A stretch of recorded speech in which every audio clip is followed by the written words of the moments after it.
Hi, I'm Dr. Arlene Chapman, Professor of Medicine, Chief of Nephrology, and Director of the Clinical Research Center at the University of Chicago. I'm also a workgroup member of the KDIGO 2025 Clinical Practice Guidelines for the evaluation, management, and treatment of autosomal dominant polycystic kidney disease.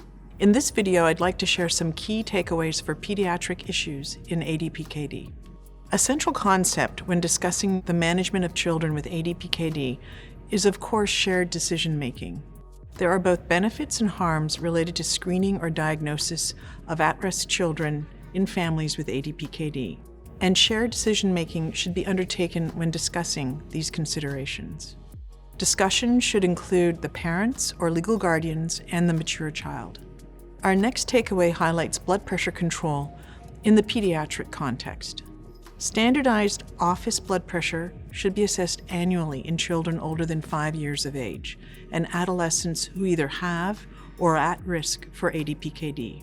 Annual 24-hour ambulatory blood pressure monitoring should be performed in children and adolescents older than 5 years of age with a height greater than or equal to 120 centimeters who have either very early onset or early onset ADPKD, as well as in children and adolescents with or at risk for ADPKD with blood pressures above the 75th percentile for age, gender, and height.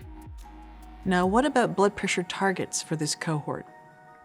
We recommend targeting blood pressure to less than or equal to the 50th percentile for age, gender, and height, or less than 110/70 millimeters of mercury in adolescents with ADPKD. And how do we get to that target?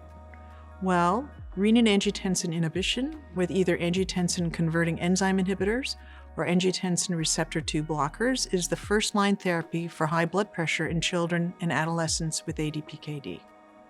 Our next takeaway, pediatric diet and exercise. And the message here is straightforward. Children with ADPKD should follow general recommendations for a healthy diet consistent with World Health Organization guidelines. Additionally, children with ADPKD should maintain a healthy body weight and partake in physical activity.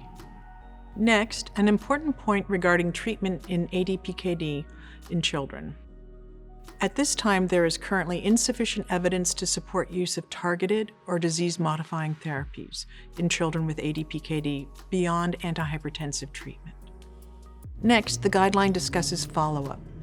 The follow-up of ADPKD children should be performed by a pediatrician or a pediatric nephrologist, tailor-based on clinical indications, including blood pressure, kidney function, urine studies, and kidney ultrasound.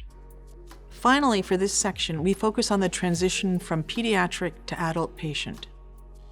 As children enter young adulthood, a formal transition process should be developed for all children diagnosed with or who are at risk for ADPKD. As a part of this process, assessment for extrarenal manifestations is recommended, as indicated for adults with ADPKD.